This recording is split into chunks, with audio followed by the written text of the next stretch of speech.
Merry Christmas, everybody. My name's Chris Pavla, and you found the 25 things Jesus says about Christmas to see how it changes the way you and I celebrate the season when we go straight to the source. Now, if you're following us in real time, Christmas Eve is here. It is Christmas, and man, I can just feel the excitement in the air. I love this time of year. I actually think I like Christmas Eve more than I like Christmas Day.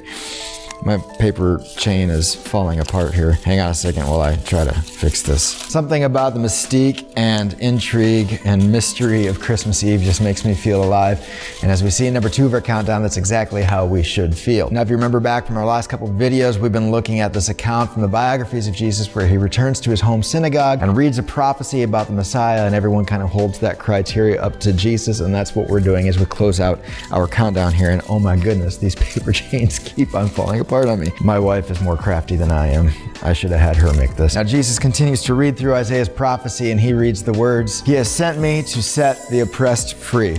Now, if you've grown up with any sort of privilege or prosperity, these are hard words to understand. Look at this. I guess somehow it's fitting that this keeps falling apart and the chains keep on breaking, because it's demonstrating what Jesus says here. But just take a moment to ask somebody who's experienced any sort of oppression because of their race, their gender, their orientation, their nationality, and they can tell you what it's like to be truly oppressed. A couple weeks ago, I was talking to my neighbor who's African American, and he was telling me about what it was like to grow up in a segregated South. And listening to his stories, oh my gosh, these chains keep breaking. But listening to his stories, it was powerful, and I was touched by it. But no matter how moved and emotional and touched I am by his stories, I don't know what it's like to live his experience. Now, if you apply that same concept to Jesus and you follow his claims, he's sitting up in heaven, separated from all sorts of suffering and pain and sorrow. So he comes down from heaven to be with us and to experience what we experience on a day-to-day basis.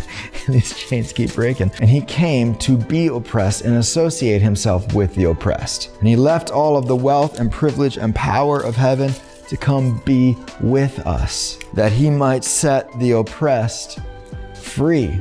And how does this change the way you and I celebrate the season? Well, let's reverse engineer this whole idea of Jesus breaking the chains of oppression. So right now, just think of any blessing that you have, any kind of blessing, something that you've received that was a gift that you didn't earn, it was just given to you.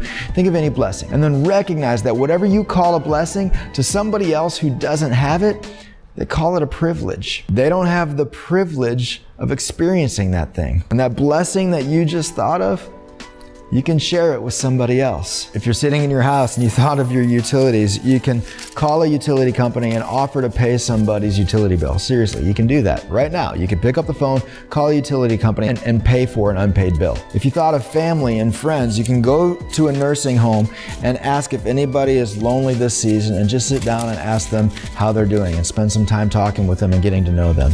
I'm gonna stop trying to fix these, because it's okay if the chains break. And especially if you're in a place where you can employ others, I encourage you to employ somebody who doesn't have the skill set you're looking for. Teach them and train them in a skill set and give them an employable skill that moves them forward in life. And when you do that, when you set the oppressed free, when you share your blessings, you have a whole new criteria to consider.